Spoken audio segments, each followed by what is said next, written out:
महाकुंभ नगरी प्रयागराज में आप सभी का स्वागत है। दुनिया के सबसे बड़े धार्मिक सम्मेलन महाकुंभ 2025 प्रयागराज की पावन भूमि में आयोजित होने जा रहा है। आस्था और विश्वास का ऐसा पवित्र संगम जहां एक ही डुबकी से अमृत के समान पुण्य मिलता है। हर 12 सालों में आयोजित होने वाले महाकुंभ में देश और विदेश से करोड़ों लोग शामिल होते हैं। इस बार के महाकुंभ में 40 करोड़ लोगों के शामिल होने का अनुमान लगाया जा रहा है। इस बार का महाकुंभ बहुत ही भव्य और दिव्य होने वाला है।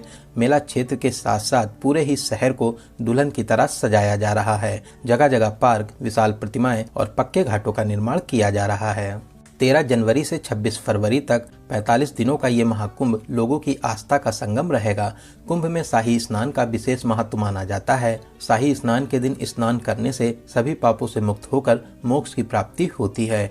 इस पावन भूमि पर मां गंगा, यमुना और अदृश्य सरस्वती का पवित्र संगम होता है, जिसे त्रिवेणी संगम कहते हैं। इस संगम में स्नान करने से सभी मनोकामनाएं पूरी होती हैं। प्रयागराज में हर वर्ष माघ मेला, 6 वर्षों में अर्ध कुंभ और 12 वर्षों में महाकुंभ का आयोजन किया जाता है। तो दोस्तों, आज के इस खास और इन्फॉर्मेटिव वीडियो में मैं आपको महाकुंभ 2025 की संपूर्ण जानकारी देने वाला हूं।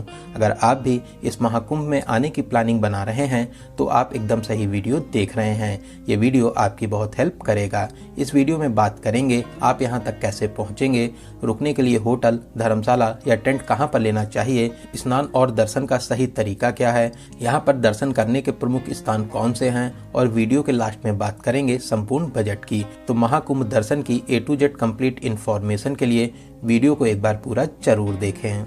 दोस्तों, इस बार के महाकुंभ में लोगों की संख्या को देखते हुए शासन और प्रशासन ने विशेष तैयारियां की हैं। मेला क्षेत्र को यूपी का 76वां जिला बनाया गया है, जिसे 25 सेक्टरों में बांटा गया है। भक्तों की भीड़ एक जगह इकट्ठा न हो, इसके लिए 7 पक्के घाट भी बनाए गए हैं। साथ ही सभी की सुरक्षा के लिए पुलिस, सेना, PAC, NDRF, SDRF, जल पुलिस, पैरामिलिट्री और प्राइवेट पुलिस के लाखों जवान तैनात किए गए हैं। मेले की साफ सफाई और देखरेख के लिए हजारों सफाई मित्र भी सेवा दे रहे हैं। लोगों को आने जाने में कोई भी परेशानी ना हो, इसके लिए अलग अलग मार्ग बनाए गए हैं। साथ ही साथ सभी मार्ग पर पार्किंग की विशेष सुविधा भी दी गई है, जिससे सभी लोग कम से कम चलकर घाट तक पहुँच सकें। तो चलिए वीडियो में आगे बढ़ते हैं और बात करते हैं आप प्रयागराज तक कैसे पहुंचेंगे। दोस्तों, प्रयागराज में बहुत से रेलवे स्टेशन बने हुए हैं, जैसे Prayagraj junction, Prayagraj Rambagh, Prayag junction, Naini junction, Prayagraj Sangam, Phaphamau, Jhusi, Prayagraj Chheoki, Bamrauli और सूबेदारगंज। आप अपने शहर से यहाँ के किसी भी स्टेशन तक आ सकते हैं। रेलवे ने यहाँ तक आने के लिए लगभग 3000 मेला स्पेशल ट्रेन भी चलाई हैं। साथ ही साथ रेगुलर ट्रेन भी चल रही हैं। वहीं उत्तर प्रदेश के हर जिले से रोजाना बहुत सी बसेस प्रयागराज के लिए लगाई गई हैं। साथ ही 7000 नई शटल बसेस को भी शहर में चलाया जाएगा। बात करें फ्लाइट की, तो प्रयागराज में भी एयरपोर्ट है। इसके अलावा लखनऊ, बनारस, पटना तक आने के बाद भी आप प्रयागराज तक आ सकते हैं। तो चलिए, प्रयागराज पहुंचने के बाद में अब हम लोग बात करते हैं रुकने के लिए होटल, धर्मशाला या टेंट कैसे बुक करना चाहिए। दोस्तों, महाकुंभ के दौरान शहर के सभी छोटे बड़े होटल, धर्मशाला पहले से ही फुल मिलेंगे, तो आप भी पहले से ही ऑनलाइन बुकिंग करके आइए। आप प्रयागराज रेलवे स्टेशन के पास में, रामबाग स्टेशन के पास में या मेला क्षेत्र से 5 से 6 किलोमीटर दूरी तक आप होटल ले सकते हैं। मेले के दौरान नॉर्मल होटल्स की भी 2000 से 3000 में स्टार्टिंग होगी। वहीं अच्छे होटल 7000, 8000 या 10,000 तक के बजट में मिलेंगे। वहीं दोस्तों, कुंभ मेला में डोम सिटी और टेंट सिटी भी बनी हुई है। अगर आप यहाँ के टेंट में बुकिंग करना चाहते हैं तो आप कुंभ मेला की ऑफिशियल वेबसाइट kumbh.gov.in से कर सकते हैं। ऑफिशियल वेबसाइट पर जो 10 वेंडर दिए गए हैं, इन्हीं से ही आप बुक करें, वरना आप फ्रॉड का भी शिकार हो सकते हैं। यहाँ पर आप लग्जरी, डिलक्स, सेमी डिलक्स और VIP टेंट तक बुक कर सकते हैं। इनकी स्टार्टिंग 8000 से हो जाती है। इसके अलावा मेला क्षेत्र में जगह जगह रेन बसेरा भी बने हुए हैं। कुछ रेन बसेरा फ्री हैं और कुछ में आपको 100 से 200 रुपए पर बेड का चार्ज भी देना रहता है। दोस्तों, इन टेंट्स के अलावा यहाँ पर बहुत से संत महात्माओं, कथावाचकों के भी बड़े बड़े पंडाल बनाए गए हैं, जहाँ पर आप प्रवचन भी सुन सकते हैं। साथ ही साथ आप यहाँ पर आज्ञा लेकर रुक भी सकते हैं। इसके अलावा सभी रेलवे स्टेशन के बाहर बड़े बड़े टेंट भी लगाए गए हैं, जहाँ पर आप फ्री में रुक सकते हैं। लेकिन दोस्तों, मैं आपको एडवाइस करूँगा, आप कोशिश करिए कि आप अपने शहर से सुबह प्रयागराज आ जाएं। पूरा दिन स्नान और घूमने के बाद में शाम वाली ट्रेन से आप अपने घर के लिए वापसी कर लीजिए। दोस्तों एक बात का आपको विशेष ध्यान देना होगा, शाही स्नान के दिन शहर में सभी प्राइवेट वाहन बंद रहेंगे। आप जिस भी मार्ग से आएंगे वहीं पर आपको पार्किंग मिल जाएगी। साथ ही नज़दीकी घाट पर आपको स्नान करना रहेगा। आप मान के चलिए कि आपको कम से कम 2 से 3 किलोमीटर चलना भी होगा। नॉर्मल डेज में रेलवे स्टेशन या बस स्टैंड से ऑटो या ई रिक्शा में 20 से 30 रुपए का किराया देकर आप न्यू नैनी ब्रिज, बहराना या चुंगी तक आ जाएंगे। फिर आप 1 से 2 किलोमीटर चलकर मुख्य मेला क्षेत्र में आकर बड़े हनुमान मंदिर किले के पास में आकर स्नान कर सकते हैं। तो चलिए दोस्तों, अब हम लोग बात करते हैं यहाँ पर स्नान करने का सही तरीका क्या है। दोस्तों यहाँ पर जगह जगह साफ सुथरे घाट बने हुए हैं। आप रेलिंग के अंदर रहकर हर हर गंगे का जाप लगाकर आस्था की पावन डुबकी लगा सकते हैं। वहीं दोस्तों इन घाटों पर स्नान करने के अलावा आप अगर चाहें तो नाव के माध्यम से त्रिवेणी संगम के पास भी जा सकते हैं। नाव वाले 150 से 200 रुपए का चार्ज करते हैं। यहाँ पर साइबेरियन पक्षी आपका चहचहाते हुए स्वागत करते हैं। आप त्रिवेणी संगम में पावन स्नान करके पुण्य प्राप्त कर सकते हैं। दोस्तों बहुत ही दिव्य और भव्य महाकुंभ का आयोजन किया जा रहा है। आप भी यहाँ पर आस्था की डुबकी लगाने जरूर आइए। दोस्तों इस बार 13 जनवरी से महाकुंभ शुरू हो रहा है। पहला शाही स्नान भी 13 जनवरी पौष पूर्णिमा को होगा। फिर उसके बाद 14 जनवरी मकर संक्रांति, 29 जनवरी मौनी अमावस्या, 3 फरवरी बसंत पंचमी, 12 फरवरी माघी पूर्णिमा और फिर 26 फरवरी को महाशिवरात्रि के दिन अंतिम शाही स्नान रहेगा। इसी दिन के बाद से फिर महाकुंभ की समाप्ति भी हो जाएगी। दोस्तों क्या आप जानते हैं इस कुंभ की शुरुआत कैसे हुई? शास्त्रों के अनुसार दुर्वासा महर्षि के श्राप से देवता कमजोर होने लगे।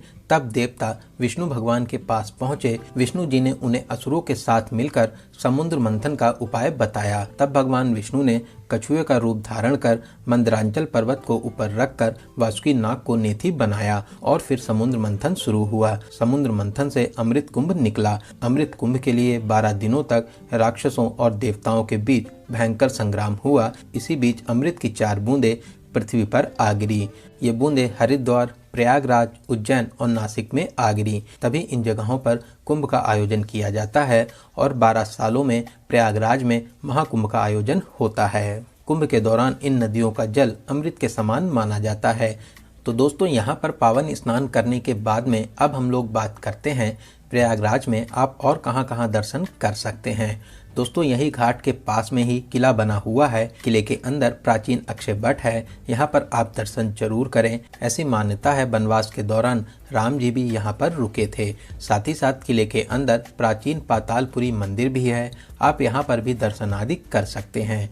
दोस्तों यहीं किले के पास में ही बड़े हनुमान जी का प्राचीन मंदिर भी स्थापित है। यहाँ पर हनुमान जी लेटे हुए हैं। मान्यताओं के अनुसार जब हनुमान जी संजीवनी बूटी लेकर आ रहे थे तब भरत जी ने असुर समझकर हनुमान जी पर बाण चलाया था, जिससे हनुमान जी यहीं पर गिरे थे। दोस्तों बहुत ही दिव्य और अलौकिक मंदिर है। यहाँ पर दर्शन करने से सभी मनोकामनाएं पूरी होती हैं। दोस्तों यहाँ से कुछ ही दूरी पर श्री आदि शंकर विमान मंडपम मंदिर भी स्थापित है, जिसे नौलखा मंदिर कहते हैं। द्रविड़ शैली में बना ये बहुत ही प्यारा मंदिर है। यहाँ पर भगवान विष्णु बालाजी के रूप में विराजमान है। साथ ही साथ मंदिर के ऊपर भाग में विशाल शिवलिंग भी स्थापित है। यहाँ पर दर्शन करके आपको बहुत ही अच्छा लगेगा।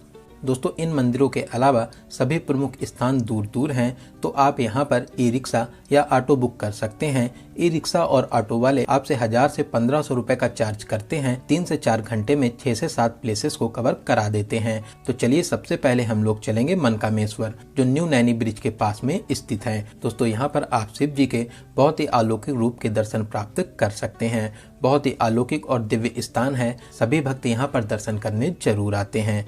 तो चलिए नैनी ब्रिज को पार करते हुए अब हम लोग चलेंगे अरेल घाट के पास में बहुत ही प्यारा शिवालय पार्क बना हुआ है। दोस्तों ये शिवालय पार्क बहुत ही शानदार बना हुआ है। यहाँ पर 4 धाम और 12 ज्योतिर्लिंग मंदिरों को वेस्ट मटेरियल से बनाया गया है। साथ ही साथ यहाँ पर बच्चों के लिए बोटिंग करने का भी ऑप्शन रहता है। नॉर्मल डेज में 50 रुपए और संडे सैटरडे और छुट्टियों के दिन 100 रुपए का टिकट भी लगता है। तो चलिए यहाँ पर घूमने के बाद में अब हम लोग चलेंगे कंपनी गार्डन आजाद पार्क, जो यहाँ से लगभग 8 किलोमीटर दूरी पर स्थित है। दोस्तों ये वही पार्क है जहाँ पर हमारे महान क्रांतिकारी चंद्रशेखर आजाद जी ने अंग्रेजों से लड़ते हुए अपनी पिस्तौल की अंतिम गोली खुद को मार ली थी। अंग्रेज उनको जीवन में कभी भी पकड़ नहीं सके। दोस्तों ये पार्क बच्चों के लिए बेस्ट पिकनिक स्पॉट है। साथ ही साथ यहाँ पर बहुत से झूले भी लगे हुए हैं। तो चलिए यहाँ पर घूमने के बाद में अब हम लोग चलेंगे भरद्वाज पार्क और आश्रम, जो यहाँ से कुछ ही दूरी पर स्थित है। दोस्तों यहाँ पर ऋषि भरद्वाज जी की विशाल प्रतिमा स्थापित है। साथ ही साथ पार्क को भी बहुत ही प्यारा बनाया गया है। फोटो शूट के लिए ये बेस्ट प्लेस रहता है। तो यहाँ पर आप अपनी यादों के लिए प्यारी प्यारी फोटो शूट भी करा सकते हैं। वहीं यहाँ से कुछ ही दूरी पर आनंद भवन भी है, आप वहाँ पर भी घूमने जा सकते हैं। तो यहाँ पर घूमने के बाद में अब हम लोग फिर से मेला क्षेत्र के पास आ जाएंगे और अब हम लोग चलेंगे अलोपी माता मंदिर, जो यहाँ से मात्र 200 मीटर दूरी पर ही स्थित है। दोस्तों ये बहुत ही प्राचीन मंदिर है, जो माता सती के 51 शक्तिपीठों में से एक है। यहाँ पर दर्शन करने के विशेष महत्व माने जाते हैं। आप मंदिर में प्रवेश कर माता रानी के अद्भुत रूप के दर्शन कर आशीर्वाद प्राप्त कर सकते हैं। तो यहाँ पर दर्शन करने के बाद में अब हम लोग चलेंगे नाग वासुकी मंदिर, जो यहाँ से लगभग 2 किलोमीटर दूरी पर स्थित है। दोस्तों ये प्रयागराज के प्रमुख मंदिरों में से एक है। यहाँ पर भगवान नाग वासुकी विराजमान है। नाग वासुकी जी ने समुद्र मंथन पर नेति अर्थात रस्सी की भूमिका निभाई थी। तो आप यहाँ पर दर्शन करने जरूर आएं। दोस्तों यहाँ से कुछ ही दूरी पर प्राचीन वेणी माधव मंदिर भी स्थापित है। वेणी माधव जी को मेला क्षेत्र का रक्षक और प्रयागराज का मुख्य देवता माना जाता है। आप अपनी लिस्ट में इस मंदिर को जरूर शामिल करें। तो दोस्तों इन सभी प्रमुख मंदिरों में दर्शन करने के बाद में आप शाम वाली ट्रेन या अगले दिन अपने घर के लिए वापसी भी कर सकते हैं। तो चलिए दोस्तों अब हम लोग बात करते हैं सबसे जरूरी क्वेश्चन बजट का। कितने बजट में आप इस पावन यात्रा को पूरा कर लेंगे। दोस्तों अगर आप 2 लोग हैं और आप सेम डे आकर अपने घर के लिए वापसी कर लेते हैं तो आप मान के चलिए कि 3000 से 4000 प्लस ट्रेन टिकट, इतने बजट में आप इस पावन यात्रा को पूरा कर लेंगे। वहीं अगर आप यहाँ पर एक नाइट का स्टे करते हैं तो फिर आप मान के चलिए कि 3 से 4000 रुपये प्लस होटल का किराया प्लस ट्रेन टिकट, इतने बजट में आप बहुत ही अच्छे तरीके से इस पावन यात्रा को पूरा कर लेंगे। तो दोस्तों यहाँ पर मैंने आपको महाकुंभ मेले से रिलेटेड हर एक छोटी बड़ी जानकारी को बहुत ही अच्छे और सही से देने की पूरी कोशिश की है। अगर फिर भी आपके कोई क्वेश्चन रह जाते हैं तो आप हमें कमेंट के माध्यम से पूछ सकते हैं। दोस्तों आपको ये वीडियो कैसा लगा और आप इस वीडियो को कहाँ से देख रहे हैं कमेंट बॉक्स में जरूर बताइएगा। अगर आपको वीडियो की जानकारी हेल्पफुल लगी हो तो अपने एक लाइक से हमें मोटिवेट जरूर करें। साथ ही साथ अपने सभी फ्रेंड्स और रिलेटिव में जरूर से जरूर शेयर करें। वहीं दोस्तों अगर अभी तक आप हमारी फैमिली यात्रा मित्र से नहीं जुड़े हैं तो प्लीज़ चैनल को सब्सक्राइब जरूर करें। साथ ही साथ बेल आइकन प्रेस करने के बाद में ऑल नोटिफिकेशन को जरूर क्लिक करें, जिससे भविष्य में आने वाले महाकुंभ मेले के वीडियोस और साथ ही साथ अदर प्लेसेस के वीडियो आसानी से मिल सकें। तो चलिए दोस्तों अब मिलते हैं किसी ऐसे इन्फॉर्मेटिव वीडियोस में। तब तक आप अपना और अपने परिवार का बहुत ज़्यादा ख्याल रखें। आपकी यात्रा सफल, सुगम और मंगलमय हो। जय हिंद, जय भारत, हर हर गंगे।